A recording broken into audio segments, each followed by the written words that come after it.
Ibu jemaat yang dikasihi Tuhan Yesus, Shalom.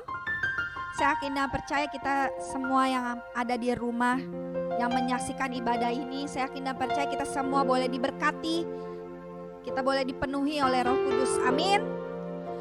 Kita mau mulai ibadah kita pada hari ini, kita mau berdoa, kita mau tundukkan kepala kepada Tuhan Yesus. Mari kita sama-sama berdoa. Kembali Tuhan, Bapa, kami datang di hadapan-Mu dengan merendahkan hati kami ya Bapa. Kami rindu semua Tuhan untuk bersekutu dengan-Mu Tuhan, lebih dekat kepadamu ya Bapa. Biarlah Kau yang memenuhi setiap kami Tuhan.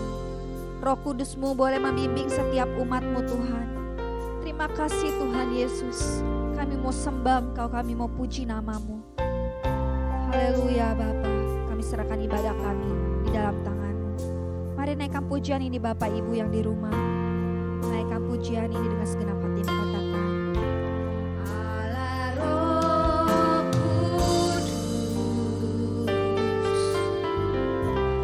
penuhi kami. Ku rindu Kau selalu dalam hidupku.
Mari Bapak dan Ibu kita bersatu hati di dalam doa.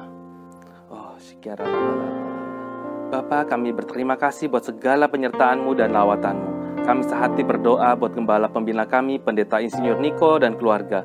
Berikan kesehatan dan kekuatan-Mu serta pengurapan-Mu, dan juga keempat wakilnya berikan kesehatian. Kami berdoa juga untuk Ketua Rayon dan CK, kiranya kesehatan dan kekuatan dan selalu tuntunan-Mu. Kami menyerahkan gembala kami, Bapak Pendeta Immanuel Setopo dan Ibu Helen, serta anaknya Andi, Debbie, serta cucunya Abigail. Tuhan pakai menjadi teladan dan berkat buat kami, serta banyak orang. Kami berdoa juga buat wakil gembala kami, Bapak Wisnu dan istri, beserta anaknya Adit. Tuhan lindungi dan Tuhan berkati. Kami berdoa untuk bangsa dan negara Indonesia. Kami nyatakan, damailah Indonesiaku, damailah Indonesiaku. Virus corona, diamlah, ekonomi bangkitlah. Kami berdoa juga khususnya buat presiden kami, kiranya Tuhan berikan hikmat dan pengetahuan dari Bapa untuk memimpin bangsa ini dengan bijaksana, dan juga wakil presiden dan para menteri-menteri, DPR, MPR, TNI, Polri, kehakiman dan kejaksaan. Bapa berikan semua bekerja dengan sehati. Kami juga berdoa buat GBI, COG, ORU, dan WIA. Bapa pakai lembaga-lembaga ini menjadi saluran berkat dan alat-Mu untuk memenangkan jiwa. Kami percaya Pentakosta ketiga dimulai dari Indonesia sampai ke bangsa-bangsa, dari timur ke barat, dan akan kembali ke Yerusalem. Kami berdoa untuk generasi Yeremia yang segenap hati cinta mati-matian kepada Tuhan, yang hidup dalam kekudusan serta berjalan sesuai dengan kebenaran firman Tuhan. Kami juga menyerahkan jemaat di GBI Home. Tuhan, sembuhkan yang sakit, kuatkan yang lemah, hibur yang susah. Setiap masalah Tuhan beri jalan keluar. Biarlah setiap jemaat terus hidup dengan mata tertuju pada Tuhan, sehingga siap menyambut kedatangan Tuhan Yesus. Maranatha, datanglah Tuhan Yesus. Dalam nama Tuhan Yesus, haleluya, amin.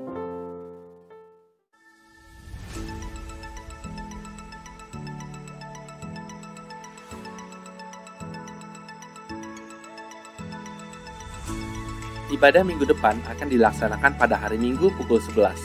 Ibadah bersama dilaksanakan melalui aplikasi Zoom.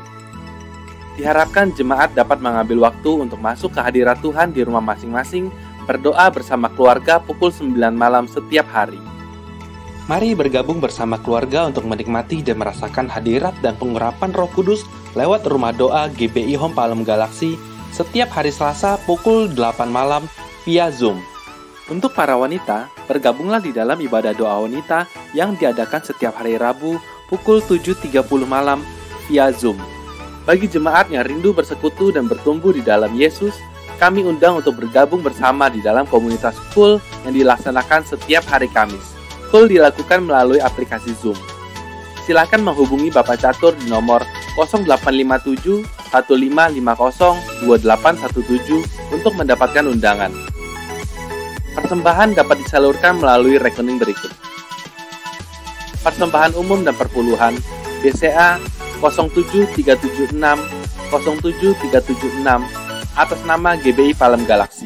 Atau dapat menggunakan QR Code berikut ini. Scan QR Code yang tertera di layar dan selanjutnya dapat mengikuti proses yang tertera pada aplikasi e-payment Anda.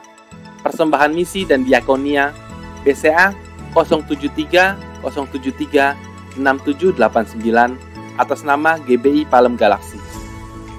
Pembangunan Rumah Tuhan BCA 07305 07305 atas nama GBI Palem Galaksi. Kami GBI Home mengucapkan terima kasih bagi Bapak Ibu yang sudah mentransfer persembahan ke rekening GBI Home. Tuhan memberkati saudara dengan berlimpah-limpah. Demikian pengumuman yang dapat kami sampaikan. Tuhan Yesus memberkati. Shalom saudara. Salah satu arti dari Pentakosta ketiga adalah kebangkitan generasi Yeremia, yaitu anak-anak muda yang dipenuhi Roh Kudus, cinta mati-matian kepada Tuhan Yesus, tidak kompromi terhadap dosa, dan akan bergerak untuk memenangkan jiwa. Nah saudara, kebangkitan generasi Yeremia tidak hanya ditunggu secara pasif, tetapi harus dikerjakan secara aktif di komunitas lokal kita masing-masing. Ketimbang menunggu untuk sebuah ledakan besar, cara kerja kerajaan Allah itu dimulai dari benih yang kecil dan pelan-pelan akan bertumbuh. Tuhan Yesus memberikan kita sebuah perumpamaan dalam Matius 13 ayat 24-25 yang berkata, "Hal kerajaan sorga itu seumpama orang yang menaburkan benih yang baik di ladangnya. Tetapi pada waktu semua orang tidur, datanglah musuhnya menaburkan benih lalang di antara gandum itu, lalu pergi. Dari ayat ini, kita melihat cara kerja kerajaan Allah dan cara kerja iblis. Tuhan menabur benih yang baik dan itu akan bertumbuh. Tetapi iblis juga tidak tinggal diam. Iblis bekerja dengan menaburkan benih yang jahat yang diilustrasikan oleh lalang sebagai kontra dari benih yang baik yang diilustrasikan oleh gandum. Dengan demikian, dapat kita katakan bahwa di era Pentakosta ketiga ini, ketika Tuhan menabur benih yang baik, yaitu kebangkitan generasi Yeremia, maka iblis akan juga menaburkan benih yang buruk untuk menghancurkan rencana Tuhan atas generasi ini. Berdasarkan lensa pemahaman Matius 13 ayat 24-25 terkait prinsip kerja si iblis, maka kita akan mengerti bahwa kalau hari-hari ini kita melihat iblis secara gencar menaburkan benih yang tidak baik kepada generasi muda, sehingga mengakibatkan anak-anak muda terjerumus dalam kehidupan yang berdosa atau yang sangat bertolak belakang dengan karakteristik generasi Yeremia, itu artinya iblis mengetahui bahwa Tuhan sedang mengerjakan sesuatu yang dahsyat. Tuhan sedang menabur benih yang baik, yakni kebangkitan generasi Yeremia. Sekarang, pertanyaannya bagi generasi Yeremia adalah, di manakah posisi kita sekarang? Apakah hidup kita lebih condong mengikuti arus dunia atau Tuhan? Arus dunia bisa berbicara mengenai budaya, norma, tren, dan ideal-ideal yang duniawi. Tapi sebagai orang percaya, kita diingatkan untuk memikirkan perkara-perkara yang di atas dan bukan yang di bumi. Seperti yang sering disampaikan oleh gembala sidang kita. Perkara yang di bumi berbicara tentang hidup yang duniawi, yang dinyatakan dalam rupa perintah, peraturan, dan ajaran yang tidak membawa seseorang kepada pengenalan akan Kristus. Perkara yang di bumi juga berbicara tentang segala sesuatu yang berada dalam pikiran, perkataan, dan perbuatan yang merupakan sifat manusia lama sehingga bertentangan dengan kehendak Allah. Tetapi sesuai Roma 12 ayat 2, generasi Yeremia harus berubah oleh pembaharuan budi supaya dapat membedakan mana kehendak Allah yang baik dan yang berkenan kepadanya. Sebaliknya, kehidupan kita seharusnya ada di dalam Tuhan sepenuhnya. Ini berarti bahwa kita hidup mengikuti prinsip, ideal, dan standarnya Tuhan, dan bukan yang lain. Dengan kata lain, kita diminta untuk lebih lagi memikirkan perkara-perkara yang di atas. Dan juga seperti yang disampaikan oleh gembala sidang kita, memikirkan perkara-perkara yang di atas berarti bahwa kita harus menilai, mempertimbangkan, dan memikirkan segala sesuatu dari sudut pandang kekekalan dan sorga. Dan kita juga harus berpikir dan bertindak sesuai dengan pikiran dan tindakan Kristus. Jadi di manakah posisi hidup kalian sekarang dan apa yang kalian tunggu? Untuk itu ada dua langkah utama yang harus diambil oleh generasi Yeremia. Dan yang pertama adalah mengambil komitmen pribadi. Bangunlah kedalaman rohani. Gunakanlah waktu di masa muda kalian untuk membentuk spiritualitas, mentalitas, karakter, serta pengetahuan dan keahlian. Dan prosesnya memang tidak mudah, namun bukanlah hal yang mustahil. Mintalah pertolongan Roh Kudus dan beri dirimu untuk dimuridkan, dimentoring oleh kakak-kakak rohani, dan bergabunglah dalam komunitas rohani yang sehat. Yang kedua adalah menjangkau keluar, yaitu bergerak untuk memenangkan jiwa-jiwa sebagaimana diperintahkan kepada kita oleh Tuhan melalui amanat agung dalam Matius 28 ayat 19-20. Jadi apalagi yang ditunggu?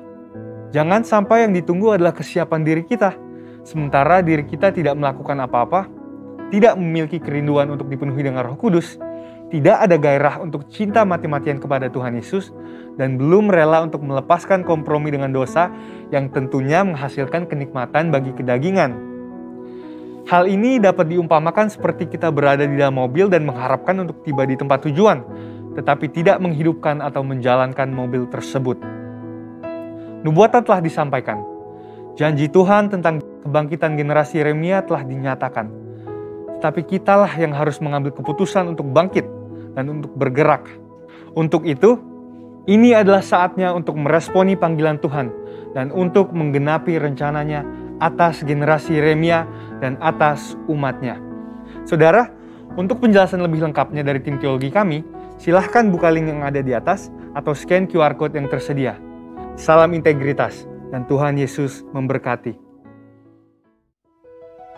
Haleluya. Saudara siap untuk memuji nama Tuhan, amin. Saya yakin dan percaya sukacita Tuhan selalu memenuhi setiap kita, amin. Sebab Tuhan itu baik. Di hadapan kemegahan-Mu,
haleluya.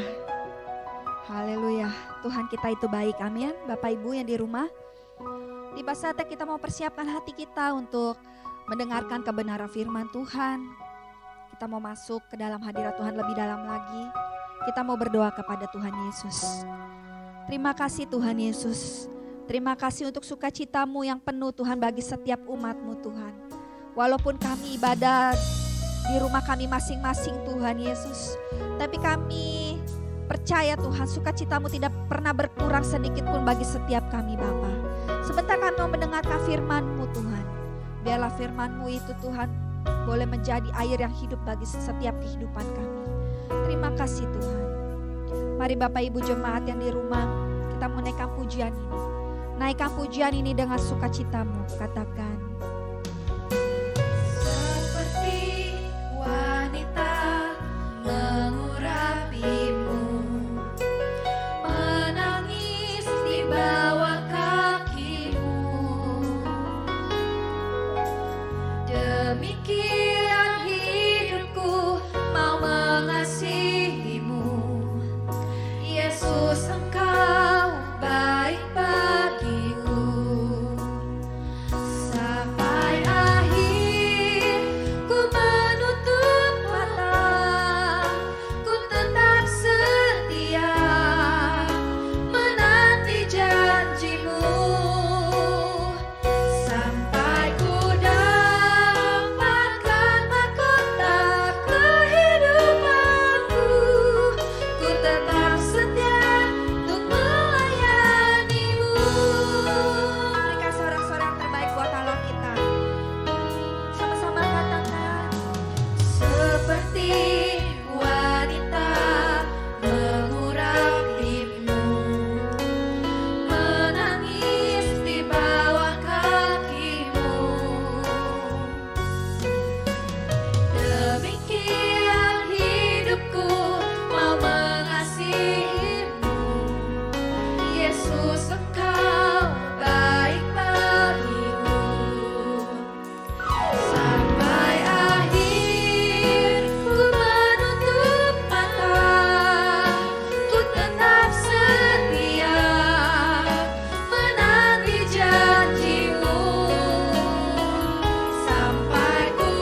Haleluya Bapa, haleluya. Sampai ku dapat kemahkota kehidupanku, ku tetap setia untuk melayani-Mu sampai akhir. Sampai akhir ku menutup mata, ku tetap setia menanti janji-Mu. Sampai ku dapatkan mahkota kehidupanku, ku tetap setia untuk melayani-Mu. Ku tetap setia. Ku tetap setia untuk melayani-Mu. Ku tetap setia. Ku tetap setia untuk melayani-Mu.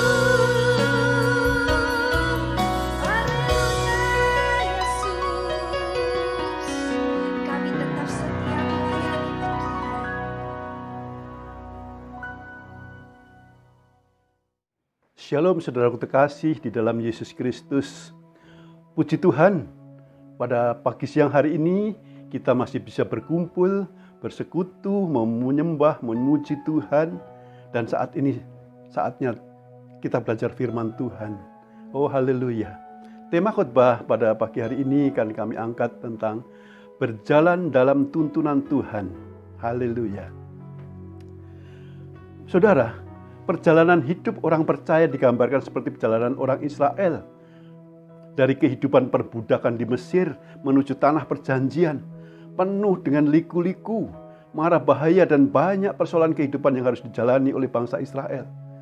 Tapi pada akhirnya sampai juga bangsa Israel di tanah perjanjian. Digambarkan di sana tanah itu penuh susu dan madunya. Tanah itu penuh berkat Tuhan. Tuhan senantiasa menuntun bangsa Israel meskipun mereka sering memberontak. Janji Tuhan itu digenapi, saudaraku. Tuhan senantiasa menuntun kehidupan orang percaya, membebaskan dari belenggu perbudakan dosa menuju pada keselamatan.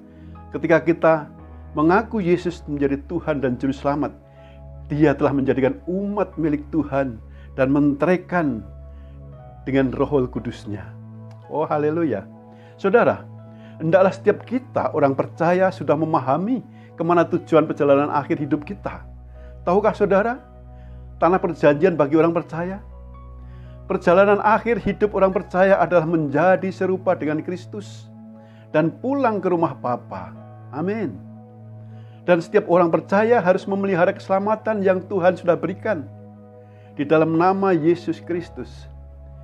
Untuk itu kita memerlukan tuntunan Tuhan agar tiba dengan sempurna sampai tujuan, yaitu di rumah Bapa. Mari kita belajar firman Tuhan.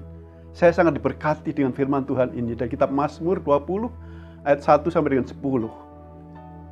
Untuk pemimpin biduan, Mazmur Daud, kiranya Tuhan menjawab engkau pada waktu kesesakan, kiranya nama Allah Yakub membentengi engkau, kiranya dikirimkannya bantuan kepadamu dari tempat kudus dan disokongnya engkau dari Sion. Kiranya diingatnya segala korban persembahanmu dan disukainya korban bakaranmu. Kiranya diberikannya kepadamu apa yang kau kendaki dan dijadikannya berhasil apa yang kau rancangkan. Kami mau bersorak-sorai tentang kemenanganmu dan mengangkat panji-panji demi nama Allah kita. Kiranya Tuhan memenuhi segala permintaanmu. Sekarang aku tahu bahwa Tuhan memberi kemenangan kepada orang yang diurapinya dan menjawabnya dari surganya yang kudus dengan kemenangan yang kilang gemilang oleh tangan kanannya. Orang ini memegahkan kereta dan orang itu memegahkan kuda, tetapi kita memegahkan dalam nama Tuhan Allah kita. Mereka rebah dan jatuh, tetapi kita bangun berdiri dan tegak. Ya, Tuhan berikanlah kemenangan kepada Raja. Jawablah kiranya kami pada waktu kami berseru. Haleluya, firman Tuhan ini luar biasa. Saudara, berjalan dalam tuntunan Tuhan tidaklah semudah mengucapkannya. Jalan yang dipilihnya tidak selalu mulus. Kadang dia membawa kita melalui lembah dan jurang yang terjal. Bukan tanpa kesulitan, saudara. Ada kalanya kita tidak mengerti kemana dia hendak membawa kita. Kita seperti seorang yang hendak mendaki gunung tetapi belum mengetahui medan yang akan dilalui. Raja Daud pun pernah merasakan hal yang sama, saudara, dalam perjalanan hidupnya. Dalam Mazmurnya, ia mengatakan, "Sekarang aku tahu bahwa Tuhan memberi kemenangan kepada orang yang diurapinya dan menjawabnya dari surganya yang kudus dengan kemenangan yang gilang gemilang oleh tangan kanannya." Itu berarti Daud dulu tidak tahu dan sekarang menjadi tahu. Oh, haleluya. Daud percaya penuh dan berani melangkah mengikuti tuntunannya. Akhirnya ia mengalami kemenangan yang gilang gemilang. Tokoh Alkitab lainnya banyak, saudara. Seperti Musa membawa rombongan besar bangsa Israel keluar dari perbudakan di Mesir, berjalan menuju tanah perjanjian yang belum pernah terbayangkan sebelumnya. Musa melangkah dengan iman. Tuhan sendiri yang menuntunnya. Berjalan di teriknya padang pasir, siang hari dilindungi Tuhan dengan tiang awan. Pada malam hari, bangsa Israel dilindungi dengan tiang api agar tidak kedinginan. Berjalan bersama Tuhan pasti berhasil, saudara. Kemenangan demi kemenangan mereka alami. Sekalipun Musa sendiri pada akhirnya tidak sampai pada tanah perjanjian. Tapi janji Tuhan itu digenapi. Yosua dan Kaleb menggantikan Musa memimpin bangsa Israel masuk ke tanah perjanjian. Saudara, jika saat ini saudara merasa ada dalam berbagai kesulitan hidup dengan berbagai penderitaan yang mungkin saudara alami, saudara harus mengimani bahwa saudara sedang berjalan menuju tanah perjanjian. Apapun yang sedang kita alami saat ini, Tuhan sedang menuntun kita, saudara. Dan Tuhan akan memberikan kemenangan demi kemenangan. Haleluya. Dalam kisah Natal, saudara, kelahiran Tuhan Yesus, kita pun dapat menemui banyak tuntunan Tuhan yang ajaib. Bagaimana perjalanan Maria dan Yusuf ke Yerusalem. Mereka taat pada Tuhan, walau tidak sedikit risiko dan masalah yang harus mereka hadapi. Tapi tuntunan Tuhan itu pasti. Begitu pula dengan orang-orang Mayus dari timur, mereka mengikuti tuntunan Tuhan sehingga dapat menemukan bayi Yesus dan terhindar dari kejahatan Herodes ketika itu. Saudara, Tuhan telah memiliki rancangan perjalanan hidup bagi orang-orang percaya dan setia. Apapun kesulitan yang saudara dan saya hadapi, belum sebanding dengan para tokoh-tokoh di dalam Alkitab, saudara. Apalagi dengan penderitaan Tuhan Yesus di kayu salib. Tuhan Yesus sudah menebus semua penderitaan yang kita alami. Dengan bilur-bilur darahnya, Tuhan Yesus bahkan menebus dosa kita. Memberikan keselamatan kepada orang yang percaya pada Dia. Hendaklah kita bisa mengucap syukur dalam segala hal. Apa saja yang Tuhan kerjakan ketika menuntun orang-orang yang dikasihinya. Firman Tuhan dalam Mazmur 20 ayat 1 tadi katakan, "Kiranya Tuhan Allah membentengi engkau." Wow, luar biasa. Ya, Tuhan Allah membentengi kita semua orang percaya. Tuhan Allah membentengi Musa ketika menuju tanah perjanjian. Bayi Yesus dibentengi Tuhan. Daud yang akan dibunuh Saul dibentengi. Daud diberitahu justru oleh anaknya Saul sendiri. Ayat kedua katakan, "Kiranya dikirimkannya bantuan kepadamu dari tempat kudus dan disokongnya engkau dari Sion." Wow. Orang Israel selalu dilindungi oleh Tuhan. Ketika menyeberangi gurun yang panas, Tuhan melindungi mereka dengan tiang awan. Ketika malam yang dingin, mereka melindungi dengan tiang api. Diingatnya korban persembahan dan korban bakaranmu. Ayat ketiga katakan demikian. Dan ayat selanjutnya, "Kiranya diberikannya kepadamu apa yang kau kehendaki dan dijadikannya berhasil apa yang kau rancangkan." Luar biasa.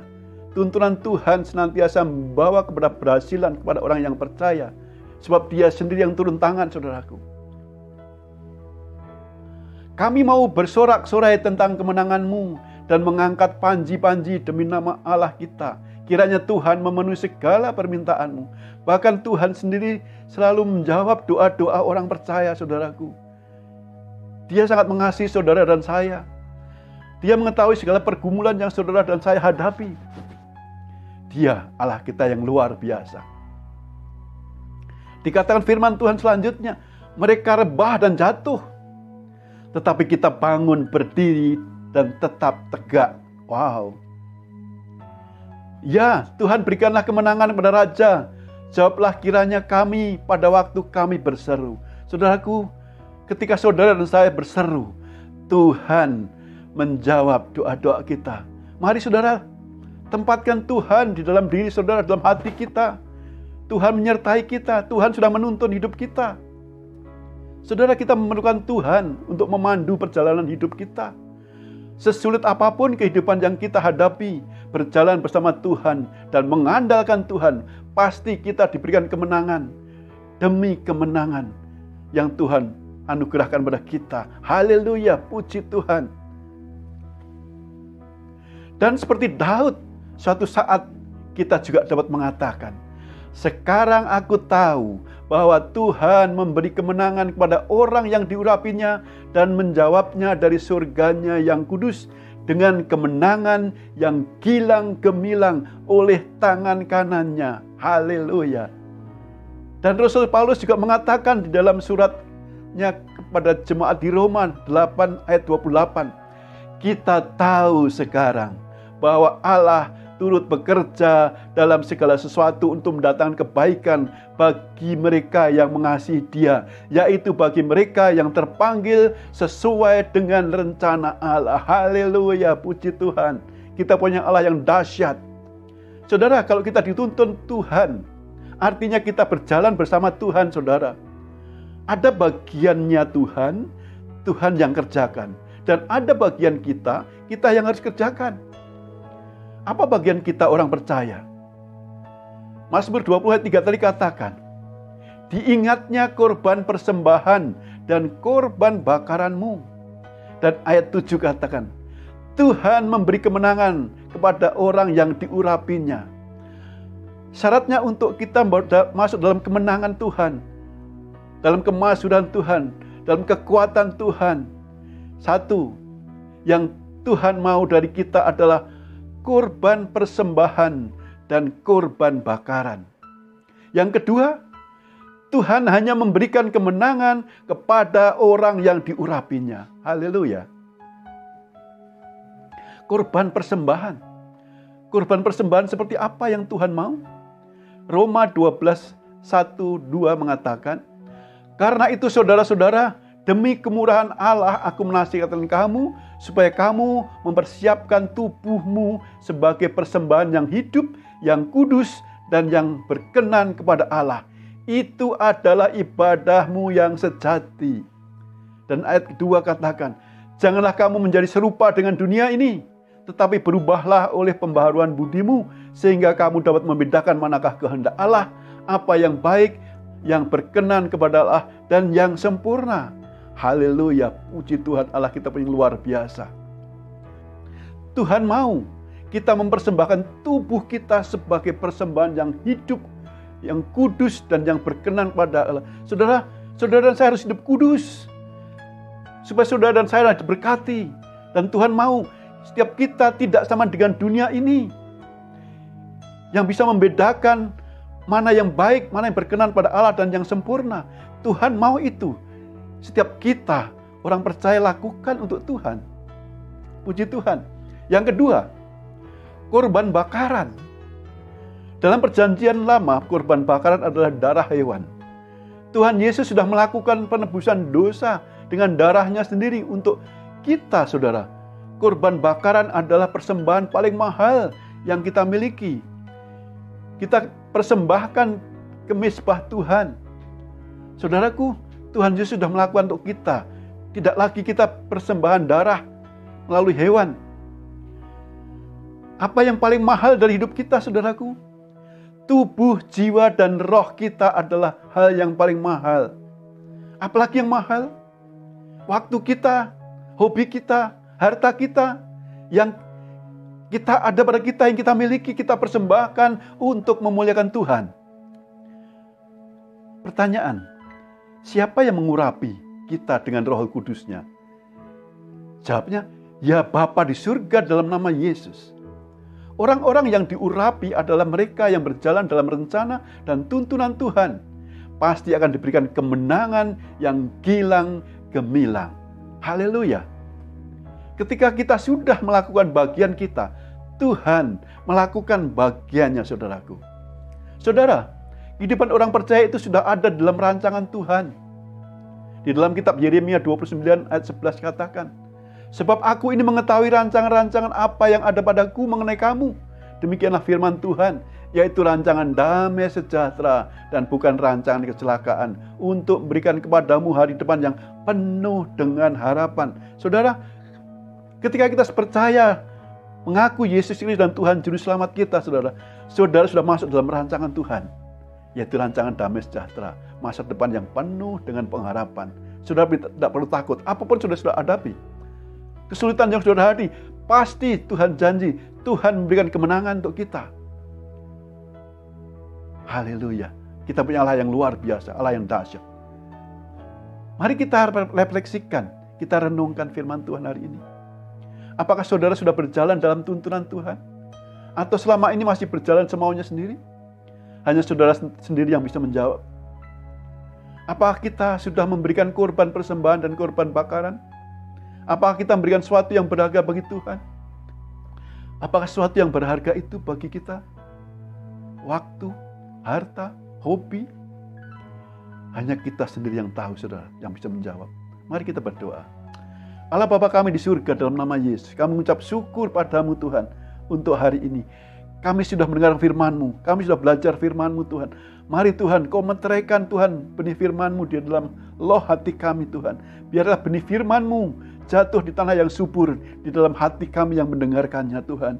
Bahkan firman-Mu itu bertumbuh, bertunas dan berbuah untuk memuliakan nama Tuhan. Pakai setiap kami Tuhan menjadi alat Tuhan untuk memuliakan nama Tuhan. Jadikan kami saksi bagimu Tuhan untuk membawakan warta keselamatan-Mu kepada mereka yang belum mengenal Engkau Tuhan. Dan biarlah melalui setiap kesaksian para anak-anak Tuhan, hamba-hamba-Mu Tuhan, nama-Mu semakin ditinggal dan dimuliakan Tuhan. Dan Injil Kerajaan Surga akan menembus tembok-tembok yang selama ini membentengi mereka.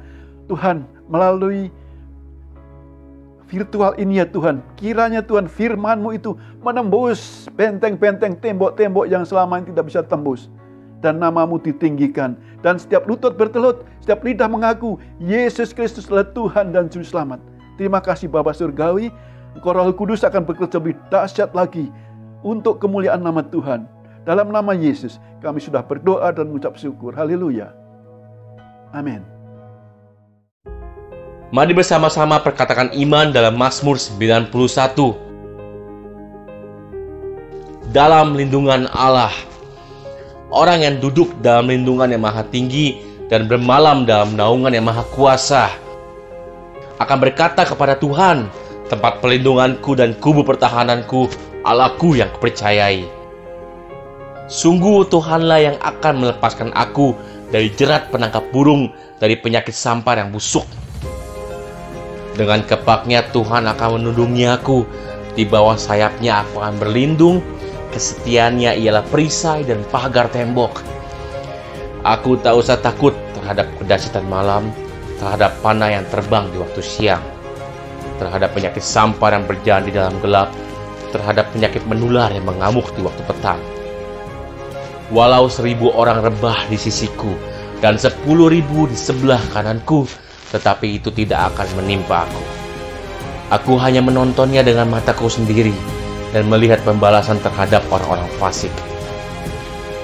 Sebab Tuhan ialah tempat perlindunganku, yang maha tinggi telah kubuat tempat perteduhanku. Malapetaka tidak akan menimpa aku, dan tulah tidak akan mendekat kepada kemahku. Sebab malaikat-malaikatnya akan diperintahkannya kepadaku untuk menjaga aku di segala jalanku. Mereka akan menatang aku di atas tangannya, supaya kakiku jangan terantuk kepada batu. Singa dan ular tedung akan kulangkahi, Aku akan menginjak anak singa dan ular naga. Sungguh hatiku melekat kepada Tuhan, maka Tuhan akan meluputkan aku. Tuhan akan membentengi aku, sebab aku mengenal namanya. Bila aku berseru kepada Tuhan, Tuhan akan menjawab aku. Tuhan akan menyertai aku dalam kesesakan. Tuhan akan meluputkan aku dan memuliakan aku. Dengan panjang umur akan Tuhan kenyangkan aku, dan akan Tuhan perlihatkan kepadaku keselamatan daripadanya. Amin. Mari saya undang jemaat yang dikasihi Tuhan untuk kita bersama-sama memperkatakan apa yang dimaksud dengan Pentakosta ketiga. Pentakosta ketiga adalah pencurahan Roh Kudus yang dahsyat di zaman ini melebihi yang terjadi di Azusa Street. Pentakosta ketiga akan mengakibatkan penuaian jiwa yang terbesar dan yang terakhir sebelum Tuhan Yesus datang kembali. Pentakosta ketiga akan membangkitkan generasi Yeremia, yaitu anak-anak muda yang dipenuhi Roh Kudus, cinta mati-matian kepada Tuhan Yesus, tidak kompromi terhadap dosa, dan akan bergerak untuk memenangkan jiwa. Pentakosta ketiga lahir di Indonesia dan bergerak ke bangsa-bangsa. Gerakan ini dari timur ke barat dan akan kembali ke Yerusalem. Pentakosta ketiga akan memberikan kuasa untuk menyelesaikan amanat agung, dan setelah itu Tuhan Yesus datang kembali. Amin.